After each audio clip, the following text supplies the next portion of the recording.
Toffee service billing സിസ്റ്റമാണ്. അപ്പോൾ ഇതിലേക്ക് ആദ്യം ലോഗിൻ ചെയ്യണം. ലോഗിൻ ചെയ്യണമെങ്കിൽ യൂസർ നെയിം, അതുപോലെ തന്നെ പാസ്വേഡ്, പിന്നെ ഏത് ടൈപ്പാണ് യൂസർ, ഏത് ടൈപ്പാണെന്നുള്ള സെലക്ട് ചെയ്യുക, കൗണ്ടർ സെലക്ട് ചെയ്യുക. അതിനുശേഷം ലോഗിൻ എന്ന് പറഞ്ഞ ബട്ടൺ പ്രസ് ചെയ്ത് കഴിഞ്ഞാൽ നമ്മൾ ഡാഷ്ബോർഡിൽ ചെല്ലും.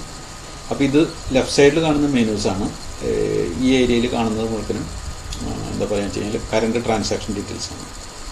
ഇന്ന് നടന്നതും അല്ലെങ്കിൽ ഈ ലോഗിനിൽ നടന്നതുമായിട്ടുള്ള ഡീറ്റെയിൽസാണ് ഇവിടെ കാണാൻ സാധിക്കുക. അപ്പോൾ നമുക്ക് പ്രധാനമായിട്ടും പറയുകയാണെങ്കിൽ ഡാഷ്ബോർഡ് കഴിഞ്ഞ് പിന്നെ ഓപ്പറേഷൻസ് എന്ന് പറഞ്ഞൊരു മെനു ഉണ്ട്. അതിൽ ടോക്കൺ ബുക്ക്, സർവീസ് ഫീസ്, പേ കളക്ഷൻ, ഇത്രയും കാര്യങ്ങൾ കാണാം. പിന്നെ അതേ കണക്ക് financials, credit voucher, debit voucher, financial view, ഇത്രയും കാര്യങ്ങൾ കാണാം. പിന്നെ റിപ്പോർട്ട്സ്, മാസ്റ്റേഴ്സ്, ഇത്രയും കാര്യങ്ങളാണ് ഇതിനകത്ത് ഉൾക്കൊള്ളിച്ചിട്ടുള്ളത്. അപ്പോൾ സോഫ്റ്റ്വെയർ റൺ ചെയ്യുന്നതിന് മുന്നേ നിങ്ങൾ ആദ്യം ചെയ്യേണ്ട കാര്യം എന്താണെന്ന് വെച്ച് കഴിഞ്ഞാൽ ആദ്യം തന്നെ ഐറ്റം മാസ്റ്റർ ക്രിയേറ്റ് ചെയ്യണം. കാരണം സർവീസ് ബില്ല് ചെയ്യണമെങ്കിൽ നിങ്ങൾക്ക് ആദ്യം എന്ത് വേണം? ഐറ്റം മാസ്റ്റർ വേണം.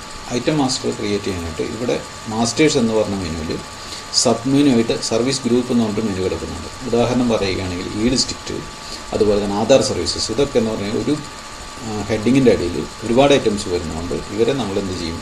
സർവീസ് ഗ്രൂപ്പ് എന്ന് പറയും. അപ്പോൾ സർവീസ് ഗ്രൂപ്പ് ആഡ് ചെയ്യാനായിട്ട് ഇതുപോലെ ആഡ് ചെയ്യാവുന്നതാണ്. ദെൻ ഐറ്റം മാസ്റ്റർ, അതായത് സർവീസ് മാസ്റ്റേഴ്സ്, ഒരു ഗ്രൂപ്പിലുള്ള ഓരോ ഐറ്റംസിനെ നമുക്ക് സർവീസ് മാസ്റ്ററായിട്ട് ക്രിയേറ്റ് ചെയ്യാം.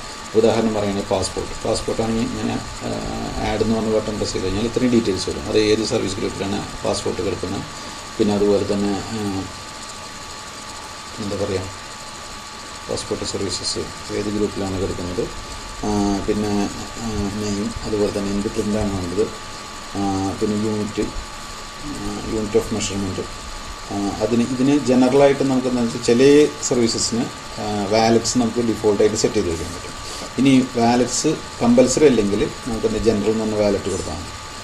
അപ്പോൾ അവിടെ നമ്മൾ എന്ത് ചെയ്യുന്നത് വെച്ച് കഴിഞ്ഞാൽ പർച്ചേസ് എമൗണ്ട് എന്ന് പറഞ്ഞാൽ ഗവൺമെൻറ് ഫീസ്, ഇത് നമ്മുടെ സർവീസ് ചാർജ്, അങ്ങനെ ടോട്ടൽ പ്രൈസ് എത്ര എന്നുള്ളതാണ് സർവീസ് മാസ്റ്റർ നമ്മൾ സെറ്റ് ചെയ്ത് വയ്ക്കുന്നത്. അപ്പോൾ ഇങ്ങനെ സെറ്റ് ചെയ്ത് വെച്ച് കഴിഞ്ഞാൽ ഇതുപോലെ എല്ലാ സർവീസസിനും ഇപ്പോൾ ഡാറ്റ ഡെമോ ആയതുകൊണ്ട് ഡാറ്റ എല്ലാം കറക്റ്റ് ആയിക്കൊള്ളുന്നില്ല. അപ്പോൾ ഇത്രയും കാര്യങ്ങൾ ഇതിനകത്തുണ്ടാവും. പിന്നെയുള്ള മാസ്റ്റേഴ്സ് എന്ന് പറഞ്ഞു കഴിഞ്ഞാൽ പേയ്മെൻറ്റ് വാലറ്റ്സ് ഇപ്പം ഗൂഗിൾ പേ, ഫോൺ പേ, അതുപോലെ HDFC ബാങ്ക്. ഇനിയിപ്പോൾ നമുക്ക് പുതിയൊരു വാലറ്റ് ആഡ് ചെയ്യുന്നതെന്ന് വെച്ചാൽ ഇവിടെ ആഡ് എന്ന് പറഞ്ഞ ബട്ടൺ പ്രസ് ചെയ്ത് കഴിഞ്ഞാൽ പുതിയൊരു വാലറ്റ് നമുക്ക് ആഡ് ചെയ്യാൻ പറ്റും.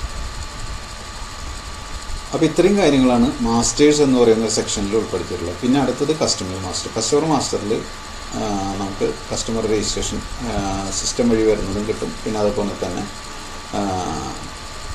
ഇവിടെ നമുക്ക് പുതിയ കസ്റ്റമറായിട്ട് ആഡ് ചെയ്യാൻ പറ്റും. ഓക്കെ, അപ്പോൾ ഇത്രയും കാര്യങ്ങളാണ് ടോഫീസ് ബില്ലിംഗ് സിസ്റ്റത്തിൻ്റെ മാസ്റ്റേഴ്സ് എൻട്രി ചെയ്യുന്നത്. ഇനി അടുത്തത് എങ്ങനെയാണ് ഓപ്പറേഷൻസ് വർക്കൗട്ട് ചെയ്യുന്നതെന്ന് നോക്കാം. എപ്പിസോഡിൽ നമ്മൾ പഠിച്ചത് സർവീസ് മാസ്റ്റേഴ്സ്, അതുപോലെ സർവീസ് ഗ്രൂപ്പ്, ഇതെല്ലാം സെറ്റ് ചെയ്യുന്നത് എങ്ങനെയാണെന്നാണ് കഴിഞ്ഞ എപ്പിസോഡിൽ പഠിച്ചത്.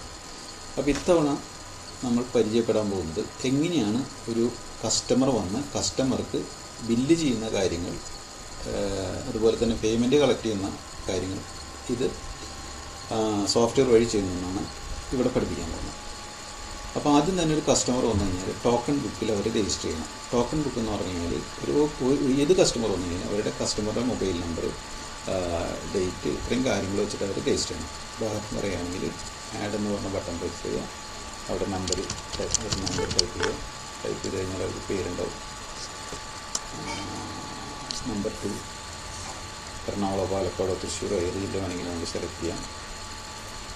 അത് കഴിഞ്ഞ് അവരുടെ ലൊക്കേഷൻ ടൈപ്പ് ചെയ്ത് സേവ് ബട്ടൺ കൊടുത്തു കഴിഞ്ഞാൽ ഓട്ടോമാറ്റിക്കായിട്ട് അവരുടെ പേരിൽ ഒരു ടോക്കൺ ക്രിയേറ്റ് ചെയ്യും. ആ ടോക്കൺ തെർമൽ പ്രിൻ്റർ വഴി വേണമെങ്കിൽ നമുക്ക് പ്രിൻ്റ് ചെയ്ത് കൊടുക്കാം.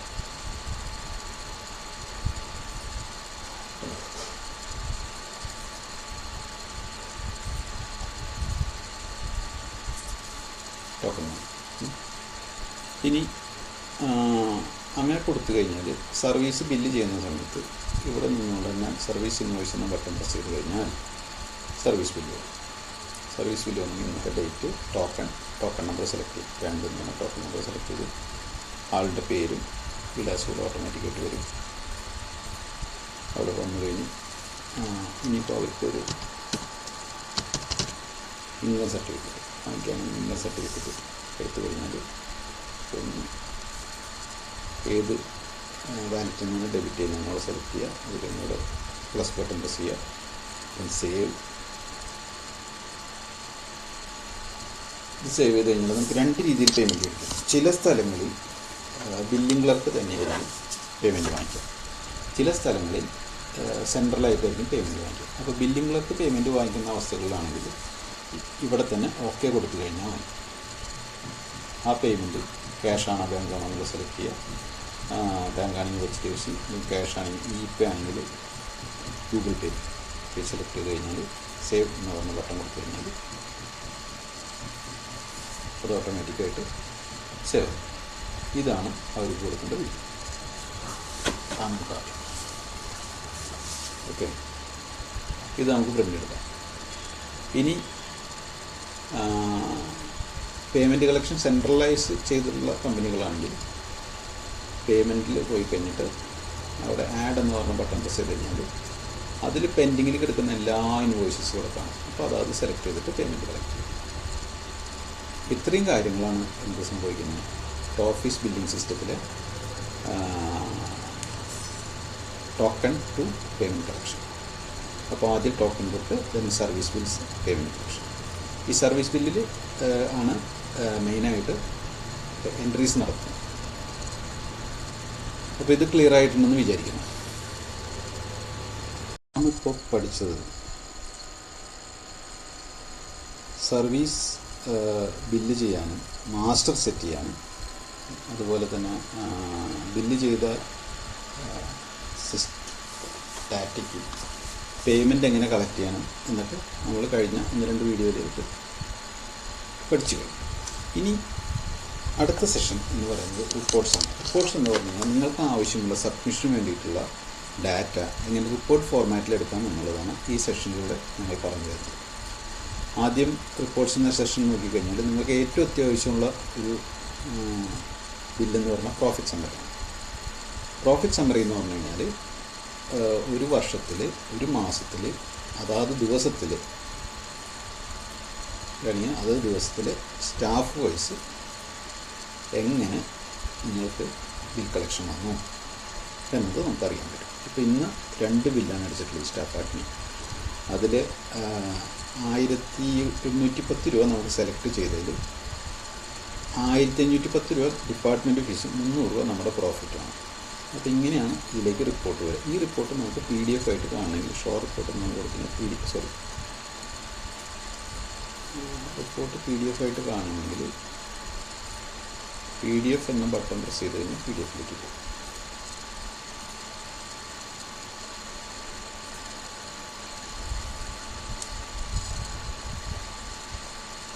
ഇത് നിങ്ങൾക്ക് ആവശ്യമായ രീതിയിൽ പ്രിൻ്റ് ചെയ്തെടുക്കാം. ഇനി അടുത്തൊരു റിപ്പോർട്ട് ടോക്കൺ കാണാൻ പറ്റും. പിന്നെ അതുപോലെ തന്നെ സർവീസ് ബിൽസ്,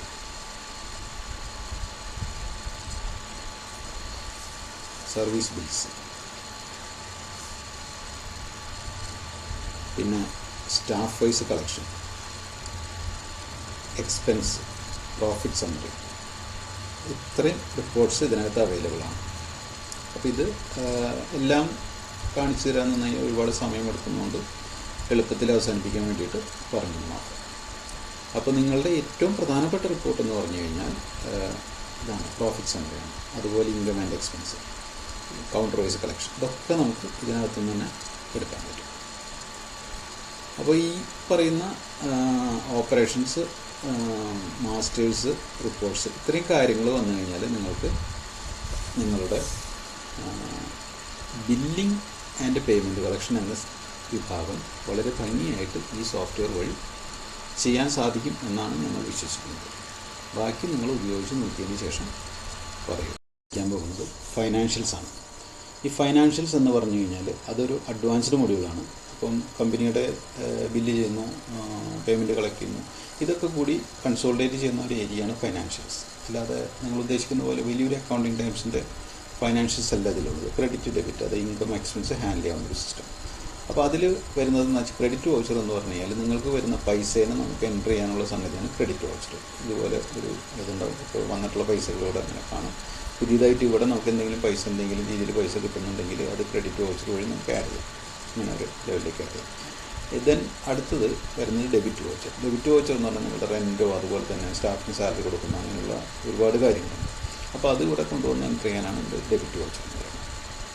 ഈ ക്രെഡിറ്റ് വോച്ചറിലും ഡെബിറ്റ് വോച്ചറിലും എൻ്റർ ചെയ്യാൻ, ഈ ക്രെഡിറ്റ് വോച്ചറിൽ ഓട്ടോമാറ്റിക്കായിട്ട് ബില്ല് ചെയ്യുന്ന ഐറ്റംസ് മുഴുവനും ക്രെഡിറ്റ് വോച്ചറിൽ ഓട്ടോമാറ്റിക്കായി വരികയും ഡെബിറ്റ് വോച്ചറിൽ നമ്മൾ എക്സ്പെൻസ് എത്രയാണെന്ന് അത് എഴുതി കഴിഞ്ഞാൽ അത് കുറഞ്ഞു വരികയും ചെയ്യും. അത് നേരെ വരുന്നൊരു സംഗതിയാണ് ഫിനാൻഷ്യൽ വ്യൂ എന്ന് പറയുന്നത് കോർ ഏരിയയിൽ വരും. അപ്പോൾ ഇവിടെ നോക്കിക്കഴിഞ്ഞാൽ this is A control central control of finance. ഇവിടെ നോക്കിക്കഴിഞ്ഞാൽ നമുക്ക് സാമ്പത്തികമായിട്ട് എത്ര വന്നു ഉള്ളത് നമുക്കറിയാൻ പറ്റും. ഷോർട്ട് അപ്പോൾ നമുക്ക് എത്രയും 19,310 രൂപയാണ് ഈ മാസത്തെ വരവ്, 5,300 രൂപ ചിലവ്. അപ്പോൾ ഇങ്ങനെയുള്ളൊരു വരവ് ചിലവ് കണക്ക് കിട്ടാൻ വേണ്ടി, അതായത് നിങ്ങൾ ഒരിക്കലും ഇത് ഒരു ടാലി പോലെയോ അല്ലെങ്കിൽ അക്കൗണ്ടിങ് സോഫ്റ്റ്വെയർ പോലെയുള്ള സിസ്റ്റമായിട്ട് നിങ്ങൾ വിചാരിക്കരുത്. ഇതിലേക്കുള്ള ആവശ്യമായിട്ടുള്ള ബേസിക് ആയിട്ടുള്ളൊരു ഫൈനാൻസ് മാത്രമേ ഇതിനകത്തുള്ളൂ. അപ്പോൾ ഈ ടോഫീസ് ബില്ലിംഗ് സിസ്റ്റത്തിലേക്ക് മെയിനായിട്ട് ഉള്ള സെക്ഷൻസ് എന്ന് പറഞ്ഞാൽ ഒന്ന് dashboard, then operations, then financials, reports, അത് കഴിഞ്ഞാൽ മാസ്റ്റേഴ്സ്. ഇത്രയും കാര്യങ്ങൾ നിങ്ങൾക്ക് കിട്ടും. പിന്നെ ഇതൊരു ക്ലൗഡ് ബേസ്ഡ് ആപ്ലിക്കേഷൻ. ക്ലൗഡ് എന്ന് വെച്ചാൽ ഓൺലൈൻ ആപ്ലിക്കേഷനാണ്, പക്ഷേ ഡാറ്റാബേസ് എല്ലാം സെപ്പറേറ്റ് ആണ്. പിന്നെ കസ്റ്റമൈസ് ചെയ്യാം. ഇപ്പോൾ എന്തെങ്കിലും കാര്യങ്ങൾ നിങ്ങൾക്ക് എന്തെങ്കിലും ചെറിയ മാറ്റങ്ങൾ ആവശ്യമുണ്ടെങ്കിൽ അത് നമുക്ക് കസ്റ്റമൈസ് ചെയ്യാൻ പറ്റും. അപ്പോൾ ഇത്രയും കാര്യങ്ങൾ ഫീച്ചേഴ്സാണ് ഈ ടോഫീസ് ബില്ലിംഗ് സിസ്റ്റത്തിൽ നമ്മൾ ഉൾപ്പെടുത്തിക്കൊണ്ടിരിക്കുന്നത്. അപ്പോൾ നിങ്ങൾ എത്ര നേരം കണ്ടു കഴിഞ്ഞപ്പോൾ നിങ്ങൾക്ക് ഈ സോഫ്റ്റ്വെയർ എങ്ങനെയാണ് വർക്ക് ചെയ്യുന്നതെന്നുള്ളത് മനസ്സിലായി കാണുമെന്ന് ഞങ്ങൾ വിചാരിക്കുന്നുണ്ട്. അപ്പോൾ കൂടുതൽ അന്വേഷണങ്ങൾക്ക് താഴെ കാണുന്ന URL സബ്മിഷൻ തന്നു കഴിഞ്ഞാൽ നിങ്ങളുടെ കസ്റ്റമർ എക്സിക്യൂട്ടീവ്സ് നിങ്ങളെ കോൺടാക്ട് ചെയ്യുന്നതായിരിക്കും. Thank you.